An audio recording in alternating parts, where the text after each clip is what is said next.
What's going on? Are we live? Okay, looks like we're live. Let me get the other chat up. Good to go. All right, we finally made it, you guys. Let me know about the audio in the chat. I've been ghost in the machine type issues again. And before we get into the Éliphas Lévi tonight, it's transmutations. And of course, at first I thought that meant alchemical transmutations, but it's more like shape-shifting, werewolves and whatnot. So I haven't read through it, just the first couple of paragraphs. Sure, it's going to be weird and interesting. Also, I want to let you guys know or mention tomorrow's stream is going to be the most significant stream that I've ever done, certainly for myself. It is a incredible story, pathetic, tragic, beautiful, mystical. We're going to get deep into self-perception, childhood trauma, all sorts of dark psychology, and outlaw tales. So basically everything that this channel has been about. I've told bits and pieces of the story before, but I never had all the pieces myself, and I still don't, but I have a significant piece. So I've decided to tell the whole story tomorrow, which makes me nervous even thinking about it. All right, let me check out the chat, make sure we're audio okay. Guys, audio's fine? All right.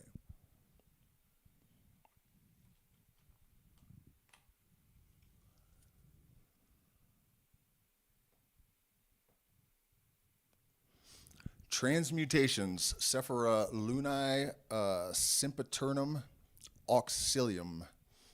St. Augustine questioned seriously whether Apuleius could have been changed into an ass by a Thessalian sorceress, and theologians have long debated about the transformation of Nebuchadnezzar into a wild beast, which things merely prove that the eloquent doctor of Hippo was unacquainted with magical secrets, and that the theologians in question have not advanced far in exegesis, which is explanation, basically.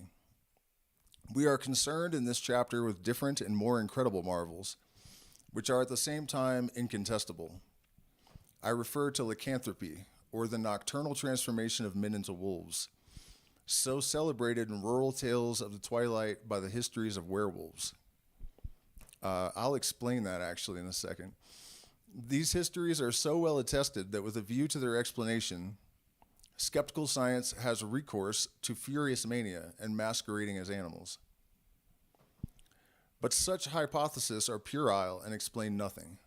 Let us seek elsewhere for the secret of the phenomena which have been observed on this subject, and begin with establishing, 1, that no one has ever been killed by a werewolf except by suffocation, without effusion of blood and without wounds. That werewolves, though tracked, pursued, and even wounded, have never been killed on the spot. That persons suspected of these transformations have always been found at home after a werewolf chase, more or less maimed, sometimes dying, but invariably in their natural form. Let me check this audio. Hello. Okay. So the reality is this. Lycanthropy is actually caused by certain tropane alkaloids that reside in the leaves of potatoes, for example. They're not hallucinogenic on their own, but during the potato famine in Ireland, the blight killed I guess it's a blight, a fungus, whatever it was, killed the potato, the tuber, but it didn't harm the leaves, so people were starving and they just ate the potato leaves. And so when you do that, you have dreams that can involve somnambulism, so sleepwalking, where you think you're a predatory animal, usually a wolf. This is a real thing. So this lycanthropy that he's talking about, I don't know what his explanation is going to be, but that's probably the real, actual, and true explanation. So, let us next establish phenomena of a different order. Nothing in the world is better borne out by evidence than the visible and real presence of P. Alphonsus Liguori beside the dying pope, whilst the same personage was simultaneously seen at home, far from Rome, in prayer and ecstasy. Further, the simultaneous presence of the missionary Francis Javier in several places at one time has been no less strictly demonstrated. It will be said that these are miracles, but we reply that miracles, when they are genuine, are simply facts for science. Apparitions of persons dear to us, coincident with the moment of their death, are phenomena of the same order and attributable to the same cause. We have spoken of the sidereal body, which is intermediary between the soul and the physical body. Now, this body frequently remains awake while the latter sleeps and passes through all space which universal magnetization opens to it. It lengthens without breaking the sympathetic chain which attaches it to our heart and brain. And it is for this reason that it is so dangerous to awaken dreams suddenly. As a fact, too great a start may break the chain in an instant and cause death immediately. The form of our sidereal body is conformed to the habitual condition of our thoughts, and it modifies in the long run the characteristics of the material body. This is why Swedenborg, in his somnambulistic intuitions, frequently beheld spirits in the shape of various animals. This would also be why, in my opinion, you actually can judge a book by its cover. We're told not to judge people by their appearances, right? And to an extent, that's true. Like, it's a man with long hair, or they have tattoos, or whatever. That's not what I'm talking about. It's something more subtle. But, you can see who a person is, because our thoughts are manifest in our form, Animals are like this, too. The form of a tiger is tiger. The essence of the being is expressed succinctly in its form. Let us now make bold to say that a werewolf is nothing else but the sidereal body of a man whose savage and sanguinary instincts are typified by the wolf, who further, whilst his phantom wanders over the country, is sleeping painfully in his bed and dreams that he is actually a wolf. What makes the werewolf visible is the almost somnambulistic excitement caused by the fright of those who behold it, or else the tendency, more particularly in simple country persons, to enter into direct communication with the astral light, which is the common medium of visions and dreams. The hurts inflicted on the werewolf really wound the sleeping person by the odic and sympathetic congestion of the astral light and by the correspondence of the immaterial with the material body. Many persons will believe that they are dreaming when they read such things as these, and will ask whether we are really ourselves awake, but we will only request men of science to reflect upon the phenomena of gestation and upon the influence of the imagination of women on the form of their offspring. A woman who had been present at the execution of a man who was broken upon a wheel gave birth to a child with its limbs shattered.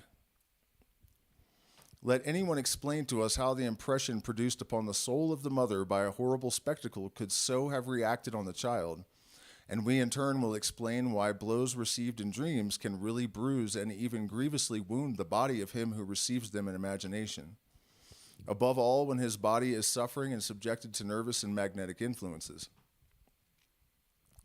To these phenomena, and to the occult laws which govern them, must be referred the effects of bewitchment, of which we will speak hereafter. Diabolical obsessions and the majority of nervous diseases which affect the brain are wounds inflicted on the nervous mechanism by the astral light when perverted, that is, absorbed or projected in abnormal proportions. All extraordinary and extranatural tensions of the will predisposed to obsessions and nervous diseases. Enforced celibacy, asceticism, hatred, ambition, rejected love are so many generative principles of infernal forms and influences. Paracelsus says that the menstruations of women beget phantoms in the air, and from this standpoint, convents would be seminaries for nightmares, while the devils might be compared to those heads of the Hydra of Lerne, which were reproduced eternally and propagated in the very blood from their wounds. The phenomena of possession amongst the Ursulines of London, so fatal to urban grandier, have been misconstrued. The nuns were really possessed by hysteria and fanatical imitation of the secret thoughts of their exorcists, which were transmitted to their nervous system by the astral light. Now, I'm sure you guys have been picking up on this, but this is a book of magic from the 1800s. And he is explaining in rational terms all of these supposed superstitions that these silly, ancient, uneducated magicians were supposed to be possessed of. So it's a really important thing to take note on how the perception of people has been sort of twisted in regards to these things, to the extent that most people wouldn't even look to find out that that's not the reality. And the damage done by that is tremendous, because people would be empowered and liberated by the kind of knowledge that's represented here, and also superstitions that are very damaging and at the very least unproductive, because they have no foundation in reality. Those would be diminished because these phenomena would be properly understood in the light of initiation and adepthood. So, they received the impression of all the hatreds which this unfortunate priest had conjured up against him, and this holy interior communication seemed diabolical and miraculous to themselves. Hence, to this tragical affair, everyone acted sincerely, even to Labourdemont, who, in his blind execution of the prejudged verdicts of Cardinal Richelieu, believed that he was fulfilling at the same time the duties of a true judge, and as little suspected himself of being a follower of Pontius Pilate as he would have recognized in the skeptical and libertine curé of Saint Pierre de Morue, a disciple and martyr of Christ. I have no idea what he's talking about. I think a lot of these things are contemporary, things that were happening at the time, and the assumption is that we would all know the context, and I certainly do not. The possession of the Luns of Louviers is scarcely more than a copy of those of Loudon. The devils invent little and plagiarize one another. The process of Goffridi and Magdalene de la Palude possesses stranger features, for in this case the victims are their own accusers. Goffridi confessed that he was guilty of depriving a number of women of the power to defend themselves against his seductions by simply breathing in their nostrils. A young and beautiful girl of noble family who had been thus insufflated described in the greatest detail scenes wherein the unchaste seemed to vie with the monstrous and grotesque. Such are the ordinary hallucinations of false mysticism and ill-kept celibacy.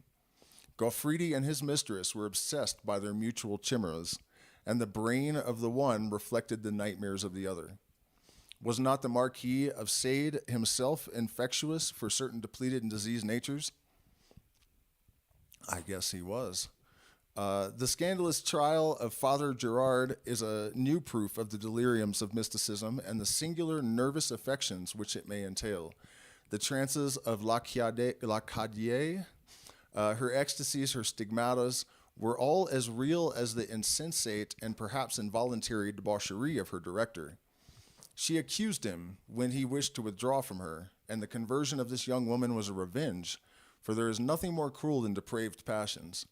An influential body which intervened in the trial of Grandier for the destruction of the possible heretic, and the case rescued Father Gerard for the honor of the order. Moreover, Grandier and Gerard attained the same results by very different means, with which we shall be specially concerned in the 16th chapter. We operate by our imagination on the imagination of others, by our sidereal body on theirs, by our organs on their organs, in such a way that by sympathy, whether or of inclination or obsession, we reciprocally possess one another and identify ourselves with those upon whom we wish to act. Reactions against such dominations frequently cause the most profound antipathy to succeed the keenest sympathy. Love has a tendency to unify beings. In thus identifying, it frequently renders them rivals. and consequently enemies, if in the depth of the two natures there is an unsociable disposition like pride. To permeate two united souls in an equal degree with pride is to disjoin them by making them rivals. Antagonism is the necessary consequence of a plurality of gods. Check in with the chat real quick, and I'll do some elucidation and pontification for your edification and amusement.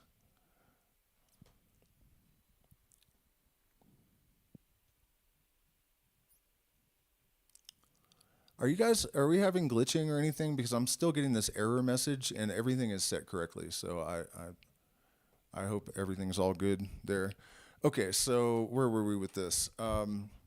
We operate by our imagination on the imagination of others. One of the most profound and powerful ways that this occurs is through music. Anyone that's ever been to an ayahuasca ceremony knows that the principal tool of the shaman is manipulating the energy or the consciousness of the people in attendance in the space using sound, right? And actually, the style of music that I play has a very similar purpose. It is a sort of collective improvisation with the goal of entering into a universal mind state, a collective mind state with the audience. And actually, once I was leaving a show and a girl stopped the bass player and I and said, "Can I tell you what you taught me about music tonight?" And she went on to describe how, once this unified mind is established, she didn't have the word entrainment to use for this, or, she hadn't made that connection, so I'm modifying that. But she said that everyone rises to the consciousness of whoever's highest in the room. It doesn't necessarily have to be the band. It's not like the musicians are necessarily even the focal point for this. If there's a Buddha in the audience, then it's going to entrain with that person. And it was really quite a remarkable thing to hear, because I had come to this conclusion from attending Grateful Dead member concerts. I realized that the people in the audience had all received the same message from the music, but it's not in the lyrics. And that was the first major indication I had that that was a thing. And so, we weren't playing Grateful Dead music even, but I had this objective in mind, so to have this girl with the Misfits tattoo and not part of that culture at all come up and explained it, that she had realized this was happening, was a great validation. So yeah, that's one aspect of it. The more negative side is that when we have a cultural precedent, or a set of them that are not productive, it's very difficult for people to escape, because the influence that we have on each other is much deeper than what we articulate. And so this is one of the reasons that it's so important for people to develop an understanding of this kind of knowledge and to understand how the magnetism of consciousness works and how to develop yourself as a truly sovereign individual. When you guys hear my story tomorrow night, my mother's influence on me had horrific consequences, because I had not fully formulated my own magnetic field and, established that boundary, I guess. Lesser banishing ritual of the pentagram is your number one go-to tool for this, by the way. When we dream of a living person, either their sidereal body presents itself to ours in the astral light, or at least the reflection thereof, and our impressions at the meeting often make known the secret dispositions of the person in our regard. For example, love fashions the sidereal body of the one in the image and likeness of the other, so that the cycle medium of the woman is like a man, and that of the man like a woman. It was this transfer which the Kabbalists sought to express in an occult manner when they said, in explanation of an obscure term in Genesis, God created love by placing a rib of Adam in the breast of the woman and a portion of the flesh of Eve in the breast of the man, so that at the bottom of woman's heart there is the bone of man, while at the bottom of man's heart there is the flesh of woman. An allegory which is certainly not devoid of depth and beauty. We have referred in the previous chapter to what the masters in Kabbalah call the embryonic condition of souls. This state, completed after the death of the person who thereby possesses another, is often commenced in life, whether by obsession or by love. I knew a young woman whose parents inspired her with a great terror, who took suddenly to inflicting upon an inoffensive person the very acts she dreaded in them. I knew another who, after participating in an evocation concerned with a guilty woman suffering in the next world for certain eccentric acts, began to imitate, without any reason, the actions of the dead person. To this occult power must be attributed the terrible influence resident in parental malediction, which is feared by all nations on earth, as also the imminent danger of magical operations when anyone has not reached the isolation of true adepts. Damn, that is what I just said. That's crazy. Just echoed. That is wild. But yeah, that's parental malediction. That's a great way to put it. Parental malediction, and when you have not reached the isolation of true adepts, your field is still too permeable. It's a tremendous crisis when you develop, as I did, the capacity to. I mean, at this point, I'm not sure what it was. It was either my will was basically executing whatever I thought of almost instantly, or there's a God. I haven't really made up my mind exactly which, or maybe it's both. But the point being, if you get to that point of connectivity and you haven't dealt with these shadow aspects sufficiently, it's literally like being in hell, because you basically have your dreams and your true purpose in life beating down your door, and you cannot accept it. So rich too young, wise too late, or you could say enthusiasm that isn't sufficiently tempered by wisdom. You'd be better off with nothing at all. The virtue of sidereal transmutation, which really exists in love, explains the allegorical marvels of the wand of Circe. Apuleius speaks of a Thessalian woman who changed herself into a bird. He won the affections of her servant to discover the secrets of the mistress, and succeeded only in transforming himself into an ass. This allegory contains the most concealed secrets of love. Again, the Kabbalists say that when a man falls in love with a female elementary, an undine, sylphide, or nomide, as the case may be, she becomes immortal with him, or otherwise he dies with her.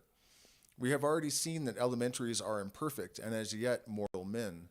The revelation we have mentioned, which has been regarded merely as a fable, is therefore the dogma of moral solidarity in love, which is itself the foundation of love and alone explains all its sanctity and all its power. Who then is this Circe that changes her worshippers into swine, while so soon as she is subjected to the bond of love, her enchantments are destroyed? She is the ancient courtesan, the marble woman of all the ages. A woman who is without love absorbs and degrades all who come near her. She who loves, on the other hand, diffuses enthusiasm, nobility, and life. What he was saying about the elementaries having this sort of codependency when they are attached to a person.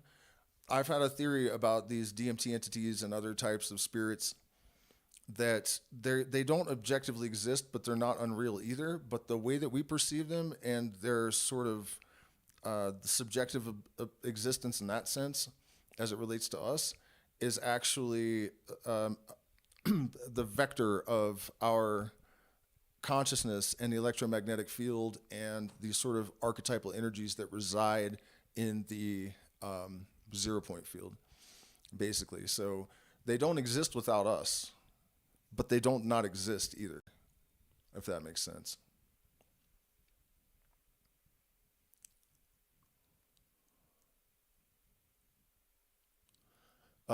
There was much talk in the last century about an adept accused of charlatanism, who was termed in his lifetime the divine Cagliostro. Levi Crowley claimed to be the reincarnation of Éliphas Lévi and Cagliostro. So this is like a chain of incarnations, allegedly. It is known that he practiced evocations. and that in this art he was surpassed only by the illuminated Schrofer. The hell is that? It is said also that he boasted of his power in binding sympathies, and that he claimed to be in possession of the secret of the great work.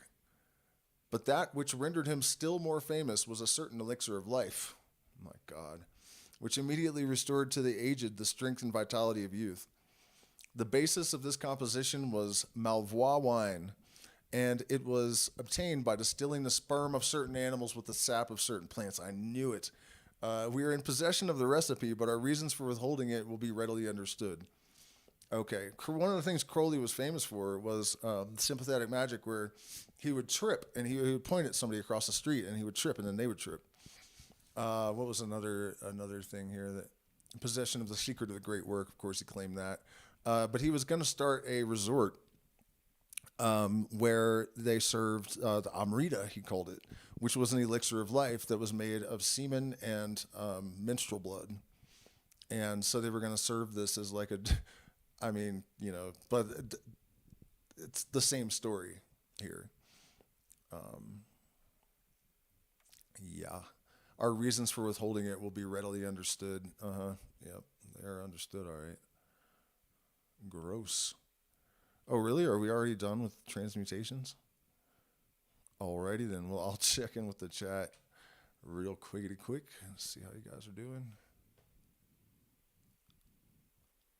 Hello. It's all working. That's weird. I don't know why I'm getting these error messages. Kind of annoying. All right. Well, let's do at least one more chapter. I have got to kind of save my energy for tomorrow night because it's going to be like 5 or 6 hour stream probably. I'm going to tell the entire story, and it's going to go back to my childhood even, because it's like this one thing that was building up for all of these years, and it met a unfortunate fate, but we're picking the story back up. That's kind of the point. So make sure you join us tomorrow. Bring your friends. Black Magic. Samael Auxiliator. We approach the mystery of black magic. We are about to confront, even in his own sanctuary, the black god of the Sabbath, the formidable goat of Mendes. At this point, those who are subject to fear should close the book. Even persons who are prey to nervous impressions will do well to divert themselves or to abstain. We have set ourselves a task, and we must complete it. Let us first of all address ourselves frankly and boldly to the question, is there a devil? What is the devil? As to the first point, science is silent. Philosophy denies it on chance, and religion only answers in the affirmative. As to the second point, religion states that the devil is a fallen angel. Occult philosophy accepts and explains this definition. It will be unnecessary to repeat what we have already said on the subject. We will add here a further revelation. Is black magic the devil? In black magic, the devil is the great magical agent employed for evil purposes at a perverse will. By a perverse will. The old serpent of the legend is nothing else than the universal agent. Oh, go back and watch my Lucifer video, because that was just my theory, man. That was just my theory. That's so crazy to see that there. Basically, you know, let me see if I can explain this again. It's been a while since I've even thought about it, but the light bearer is an electromagnetic wave, right? And so in the beginning, if the Kabbalists have this correct, there was an absolute nothingness. And basically it had a thought, and it realized that it was there. Hey, I am that I am. And this is a problem, because now there are two things, and the only possible unity is nothingness. This is how paradox also became ingrained in the structure of everything. This is why everything contains its contradiction, because it's all a process of replication by means of reflection. And so this oscillating wave imparts symmetry upon the chaotic primordial stew of energy and molecules, right? And because it moved against nothingness, it rebelled against God, and it became heavy in matter as things condensed, and it fell and coagulated into matter. So the light bearer is just a sinusoidal wave. And that is also what the universal agent is. The eternal fire of terrestrial life, the soul of the earth, and a living fount of hell, the sun, Helios. Damn, man. We have said that the astral light is the receptacle of forms, and these, when evoked by reason, are produced harmoniously. But when evoked by madness, they appear disorderly and monstrous. So originated the nightmares of St. Anthony and the phantoms of the Sabbath. Do, therefore, the evocations of Goethe and Demonomania possess a practical result? Yes, certainly. One which cannot be contested, one more terrible than could be recounted by legends. When anyone invokes the devil with intentional ceremonies, the devil comes and is seen. I swear to God, in our Discord group for patrons, if you're not a patron, you should become a patron because it is a good place to be. And I need your support in order to continue providing this wonderful content. You can make one-time contributions through the options in the chat and also in every video. And if you join the Patreon at the $10 tier or higher, you get access to the Discord and all of the secret streams for 7 years or something. 7 years now of premium material. Right. So, but what I was saying is in the Discord, one of us is Baphomet. And every time in the last 3 weeks, somebody's mentioned the devil, Baphomet has appeared in the chat instantly. All 3 times. Really trippy. To escape dying from horror at the sight, to escape catalepsy or idiocy, one must be already mad. Grandier was a libertine through indevotion, and perhaps also through skepticism, excessive zeal, following on the aberrations of asceticism and blindness of faith, depraved Gerard, and made him deprave in his turn. In the 15th chapter of our ritual, we shall give all the diabolical evocations and practices of black magic, not that they may be used, but that they may be known and judged, and that such insanities may be put aside forever. M. Udes de Mervel, whose book Upon Table Turning made a certain sensation recently, will possibly be contented and discontented at the same time with the solution here given of black magic and its problems. As a fact, we maintain, like himself, the reality and prodigious nature of facts. With him also we assign them to the old serpent, the secret prince of this world. But we are not agreed as to the nature of this blind agent, which, under different directions, is at once the instrument of all good and of all evil. That's what's up. The minister of prophets and the inspirer of Pythonesses. In a word, the devil for us is force placed temporarily at the disposal of error. Force placed temporarily at the disposal of error. Even as mortal sin is, to our thinking, the persistence of the will in that which is absurd. M. de Mervel is therefore 1,000 times right, but he is once and one great time wrong. What we must exclude above all from the realm of existences is the arbitrary. Nothing happens by chance, nor yet by the autocracy of a good or evil will. There are 2 houses in heaven, and the lower house of Satan is restrained in its extremes by the senate of divine wisdom. Damn, that was gangster. All right, let me check in with the chat, and maybe we'll do one more chapter. See if we got any questions, comments, or...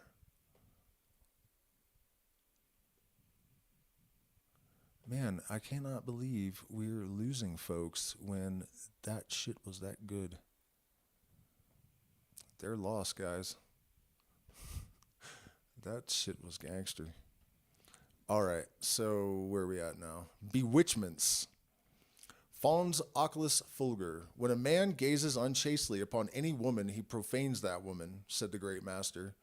What is willed with persistence is done. Shit.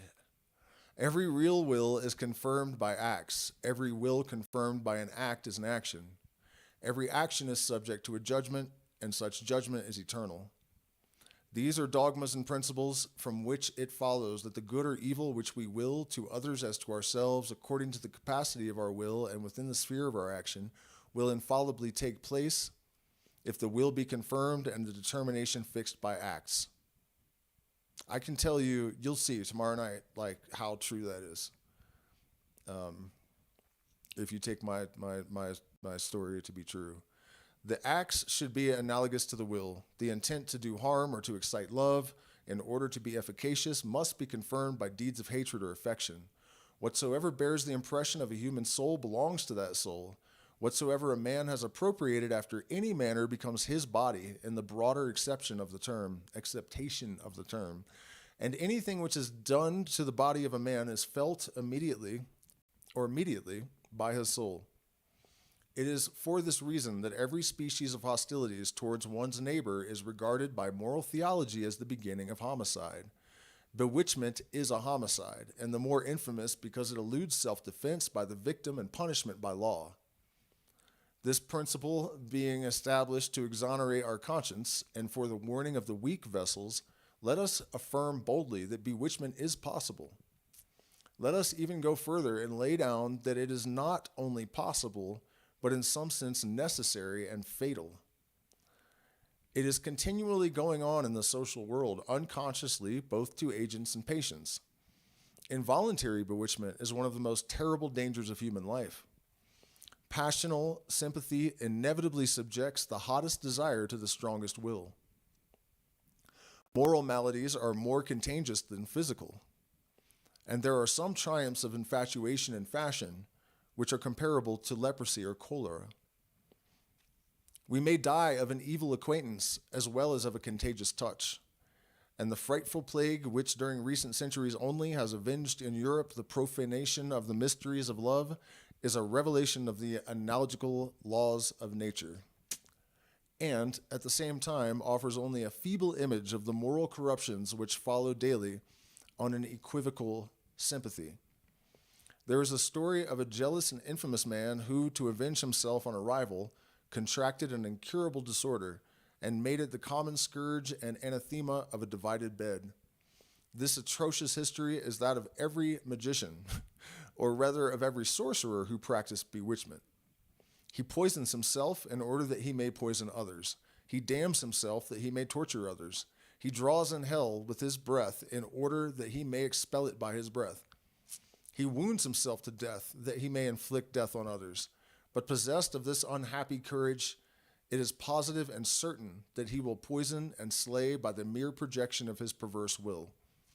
There are some forms of love which are as deadly as hatred, and the bewitchments of goodwill are the torment of the wicked. The prayers offered to God for the conversion of a man bring misfortune to that man if he will not be converted. As we have already said, it is weariness and danger to strive against the fluidic currents occasioned by the chains of wills in union. Hence, there are two kinds of bewitchment, voluntary and involuntary. Physical and moral bewitchment may be also distinguished.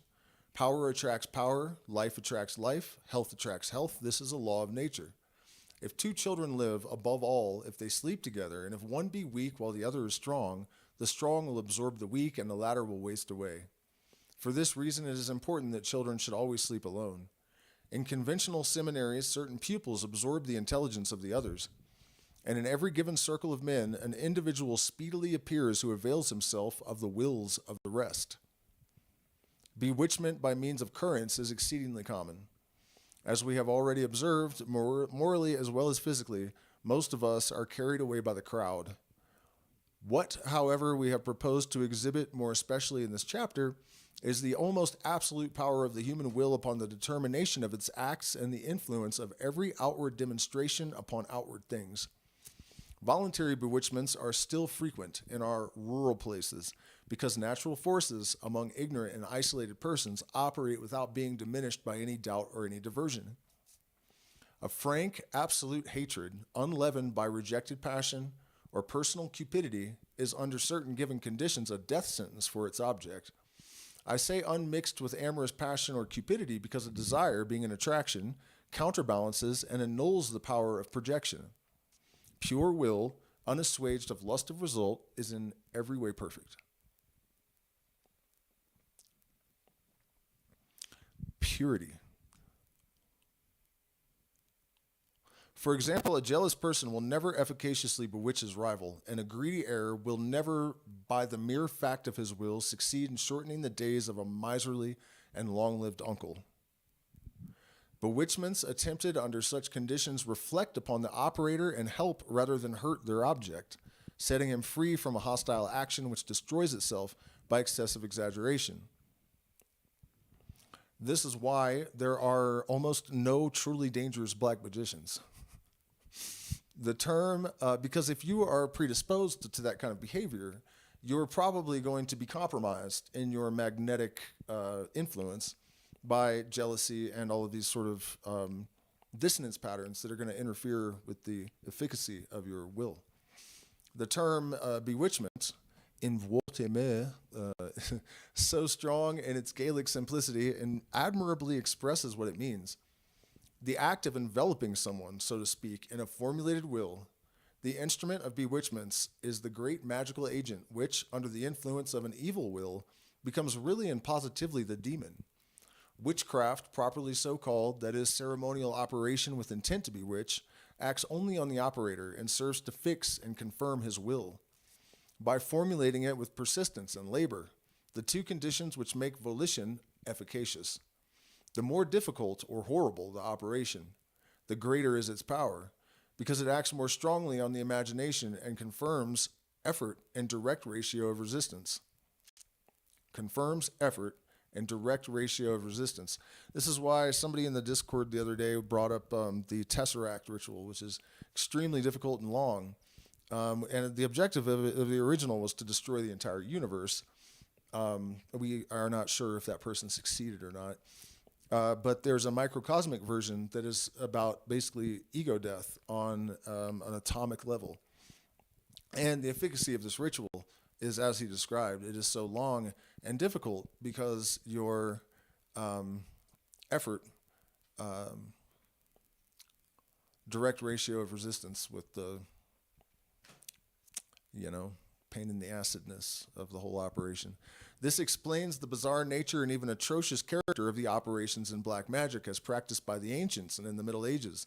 The diabolical masses, administration of sacraments to reptiles, effusions of blood, human sacrifices, and other monstrosities, which are the very essence and reality of Goetia or negromancy. Such are the practices which from all time have brought down upon sorcerers the just repression of the laws.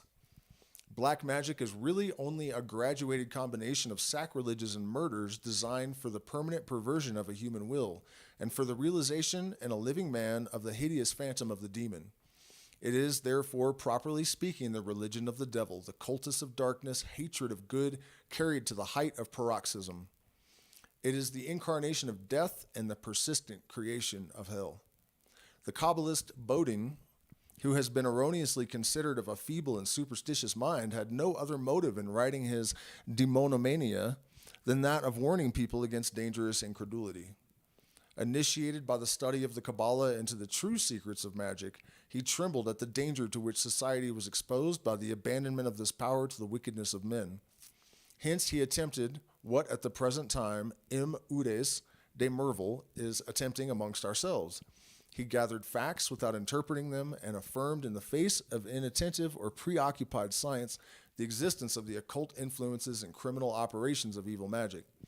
In his own day, Bodin received no more attention than will be given to Merville because it is not enough to indicate phenomena to prejudge their cause if we would influence earnest men. We must study, explain, and demonstrate such cause, and this is precisely what we are ourselves attempting.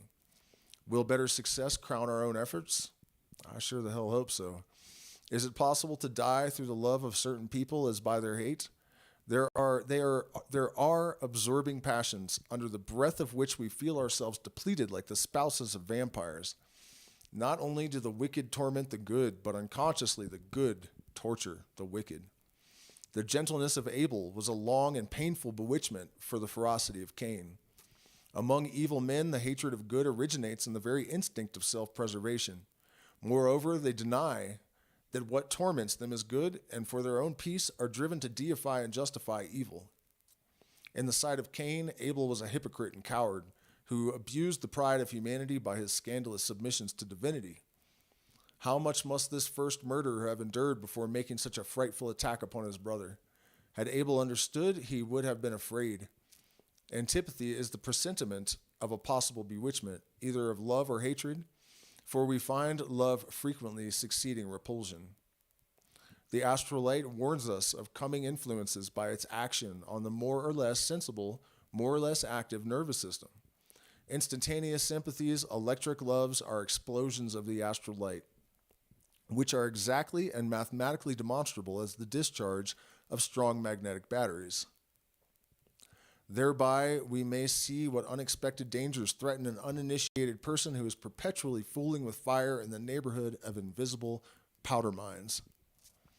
We are saturated with the astral light, and we project it unceasingly to make room for and to attract fresh supplies.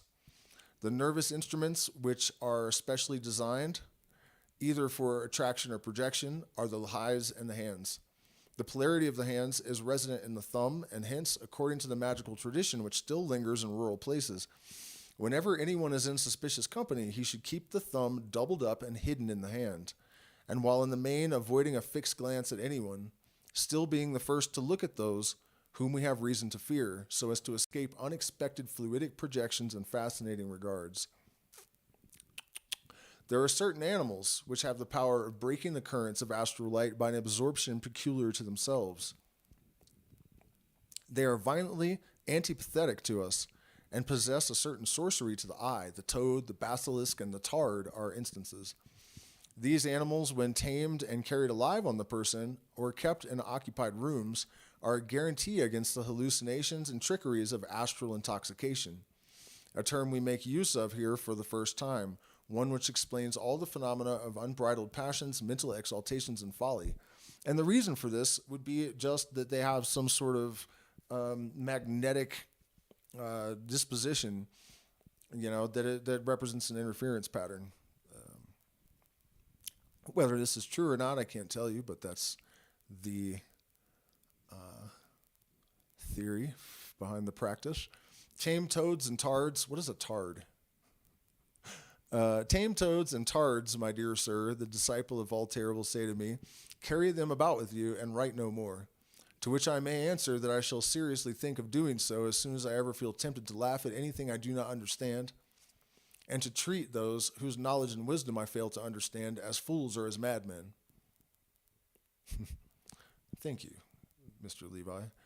Paracelsus, the greatest of the Christian magi's, opposed bewitchment by the practices of a contrary bewitchment. He composed sympathetic remedies and applied them, not to the suffering members, but to representations of those members, formed and consecrated according to magical ceremonial. His successes were incredible, and never has any physician approached Paracelsus in his marvels of healing. The way that would work, actually, too, has to do with holography. The UAPs, if the congressional testimony is to be taken at face value, the way that they move, nothing could withstand the G-forces. It doesn't. Nothing. If they were made of solid metal, it would. There's one explanation, and that is that they are basically already everywhere at once, and when they choose a perspective, then that's where they are. So that kind of holographic nature of reality is what this idea of, like the voodoo dolls and the influence of the individual on them has to do with the electromagnetic field. And we will get deeply into this process at a later date.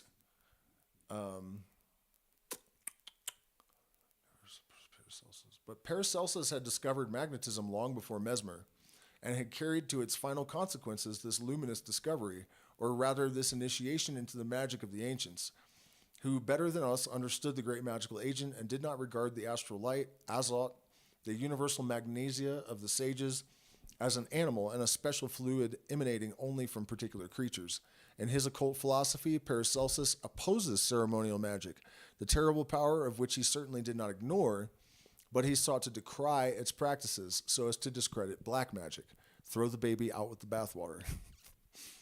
He locates the omnipotence of the magnus in the interior and occult magnes, and the most skillful magnetizers of our own day could not express themselves better.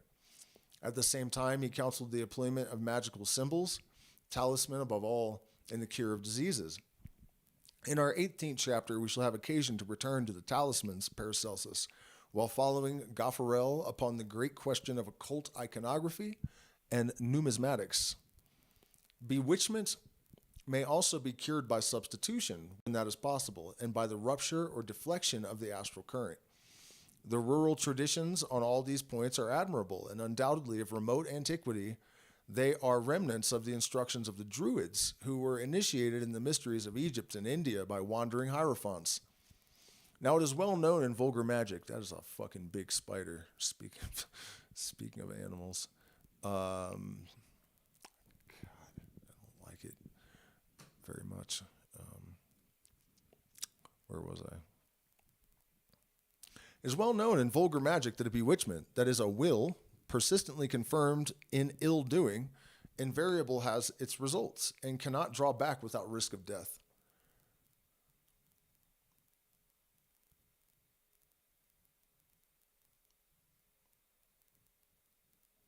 Something just dawned on me that is wild, man. A person who had a completely and entirely parasitic relationship with me, once I was completely severed that, they died almost immediately. I never really thought about that. As if it was their sole purpose or something, you know. The sorcerer who liberates anyone from a charm must have another object for his malevolent ill-doing. Wait, what's going on here? For his malevolent ill-doing invariably has its result and cannot draw. That's weird. Malevolence should end here. They got the sentences out of order. Okay, sorry. That's just weird. I don't understand how the printing could go awry like that. The astral movement being circular, every azotic or magnetic emission which does not encounter its medium returns with force to its point of departure. That of the demons sent into the swine, which thereupon cast themselves into the sea. This act of high initiation was nothing else but the rupture of a magnetic current infected by evil wills. Our name is Legion, for we are many, said the instinctive voice of the possessed sufferer. Possessions by the demon are bewitchments, and such cases are innumerable at the present day. A holy monk who has devoted himself in the service of the insane, Brother Hilarion Tissot, has succeeded by a long experience and incessant practice in curing a number of patients by unconsciously using the magnetism of Paracelsus. He attributes most of his cases either to disorder of the will or to the perverse influence of external wills. He regards all crimes as acts of madness and would treat the wicked as diseased instead of exasperating and making them incurable under the pretense of punishing them. That's evolution. What space of time must still elapse ere poor brother Hilarion Tissot shall be hailed as a man of genius? Really? And how many serious men, when they read this chapter, will say that Tissot and myself should treat one another according to our own common ideas, but should refrain from publishing our theories if we do not wish to be reckoned as physicians worthy of a hospital for incurables? It revolves, notwithstanding, said Galileo, stamping his foot upon the earth. Echo his madness. You shall know the truth, and the truth shall make you free, said the Savior of men. You shall know the truth, and it will piss you off, said the Illuminostic of men. It might also be added, you shall love justice, and justice shall make you whole, men. A vice is a poison, even for the body. True virtue is a pledge of longevity. The method of ceremonial bewitchments varies with times and persons. All subtle and domineering people find its secrets and its practice within themselves without even actually calculating about them or reasoning on their sequence. Herein, they follow instinctive inspirations of the great agent, which, as we have already said, accommodates itself marvelously to our vices and to our virtues. It may, however, be generally laid down that we are subjected to the wills of others by the analogies of our tendencies and, above all, of our faults. Toxic relationships. That's the simple one. To pamper the weaknesses of an individual is to possess ourselves of that individuality and convert it into an instrument in the order of the same errors or depravities. Now, when two natures whose effects are analogous become subordinated one to another. The result is a sort of substitution of the stronger for the weaker, an actual obsession of one mind by the other. Very often the weaker may struggle and seek to revolt, but it only falls deeper in servitude. So did Louis XIII conspire against Richelieu, and subsequently, so to speak, sought his pardon by abandoning his accomplices. We have all a ruling defect, which is for our soul as the umbilical cord of its sinful birth. I must clear away this umbilical residue keeping me from killing you. And it is by this the enemy can always seize us, for some vanity, for some idleness, for the majority egotism. Let a wicked and crafty mind avail itself of this snare, and we are lost. We may not go mad or turn idiots, but we will become positively alienated in all the force of the expression. That is, we are subjected to a foreign impulsion. In such a state, one dreads instinctively everything that might bring us back to reason, and will not even listen to representations that are opposed to our infatuation. Here is one of the most dangerous disorders which can affect the moral nature, and you see this in politics as the fundamental thing. Both sides of the aisle, anything that, oh my God, they're at exact two giant spiders at exactly the same height on each side of the door. That is weird. They're exactly level on each side of the doorway. Fucking hell, man. How many of them are there in here? We have these giant house spiders here. There seem to be quite a few of them lurking around at the moment. But yeah, that's a great example of this. No matter how much evidence is presented that's contrary to the delusions that they have, it's just not there. Endeavor, for example, to cure an ambitious person by making him desire the glories of heaven.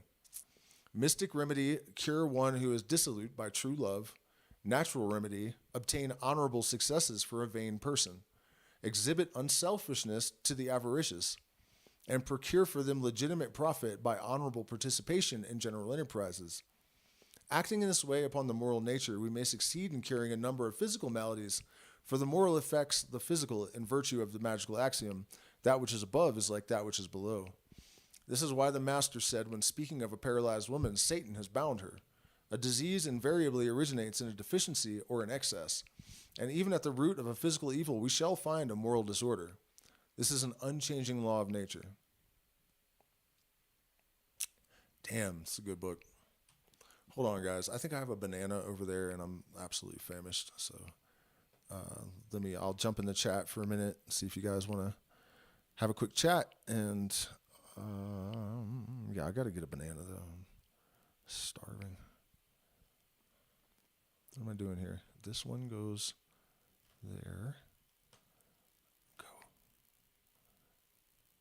you there. Mm-hmm.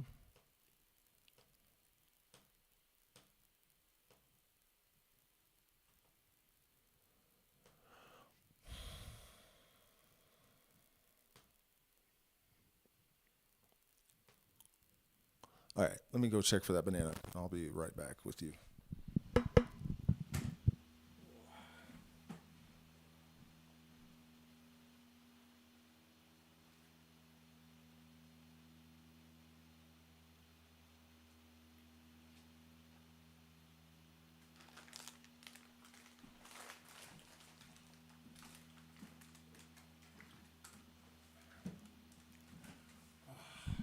That's better. Check. Oh, it was a little quiet, wasn't it? You guys should have told me. Looks like it was kind of quiet. Hello. It's a little better, probably. Whoa, too much.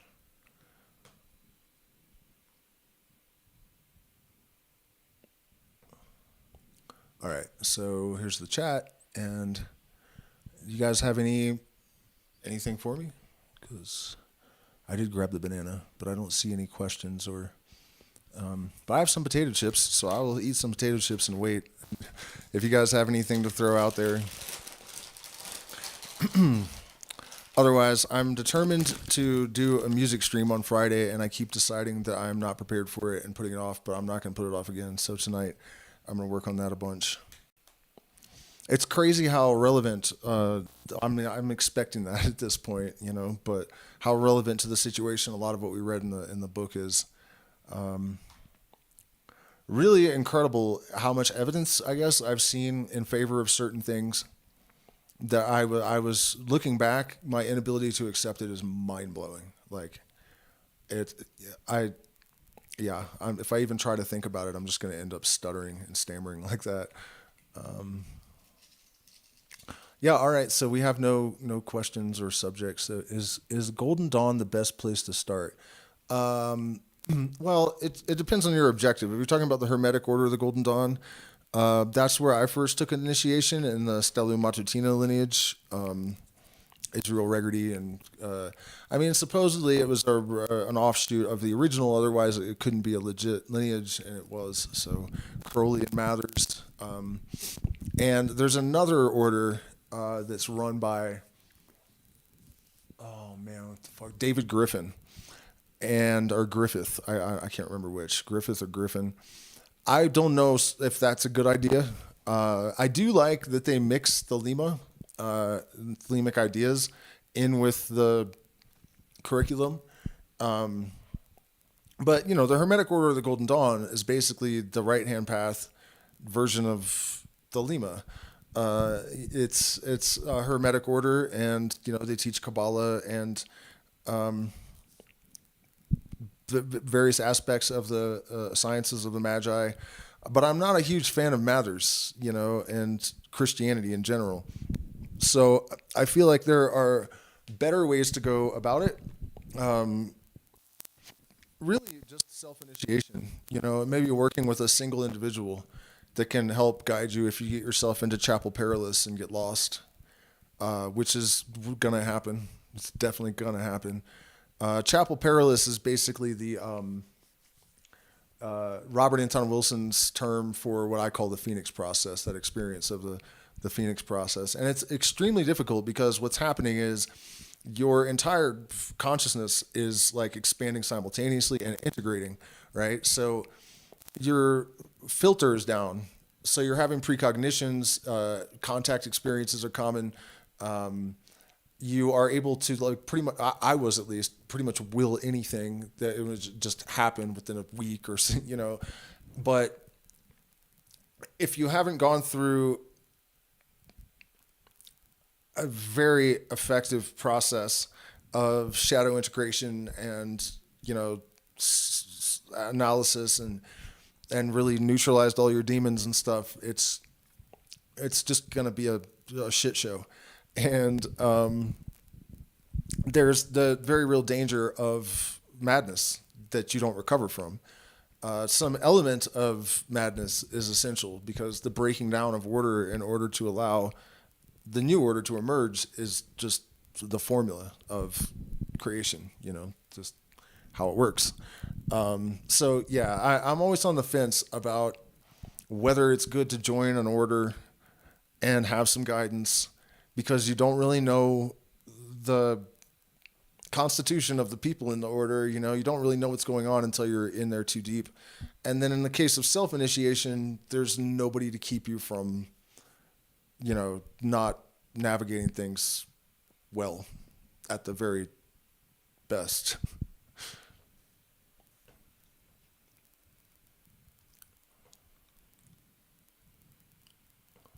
So yeah, that's a really tough thing to prescribe. There are people out there that can be trusted that have achieved high levels of illumination and adepthood. So you just, if you feel you need guidance, you have to identify one of those people and ask them for it. Generally, you will receive it, unless it's a black brother, and then you don't want it. So that's what's up. Do we have any more questions or comments or topics? Could a teacher be willed, like with the I don't know that it is a matter of willing a teacher exactly. I think that it's more like you're going to have that intersection at the moment that it's appropriate, you know. Once you have sort of aligned yourself with the current, all of these things are organic, you know. It's a combination of aligning the individual micro will with the macro will. You know, in my case, the story I'm going to tell tomorrow night, you know, the chances of it happening the way that it happened by chance are beyond zero, you know. And the reason that I was catapulted, or part of the reason that I was catapulted so directly and intensely, is that my will was aligned with something that was happening that was really important on a larger scale. And so, you know, once you have stepped into that current, which takes a little more than intention, the thing other than intention that it was required is aptitude, right? But if you have those two things, then you don't need to worry about it. Whatever you need will appear when you need it, to a degree and on a level that is just staggering under the correct circumstances, you know. But again, you know, like in my case, even though it was such a tremendous force, and it was just, it is something that could have mattered, you know, on a larger scale. I had not neutralized the demon of self-sabotage and self-worth to the extent that it didn't matter how much, you know, how many forces were carrying me. There was no chance that I would step through the final gate. But I think I can just get right back on the path, and that's what we're going to talk about tomorrow. So see you there, I hope. Okay, what else we got here? Anybody? All right, well, I don't see any questions or comments or subjects for me to get into, so I am going to get to rehearsing. And please hit the like button, share, subscribe, consider becoming a patron. You get access to lots of stuff. And I'll see you tomorrow. Do make that one, I'm telling you. Even, you know, a lot of you guys have heard, if you're regular subscribers, the Phil Lesh story and a lot of this other stuff.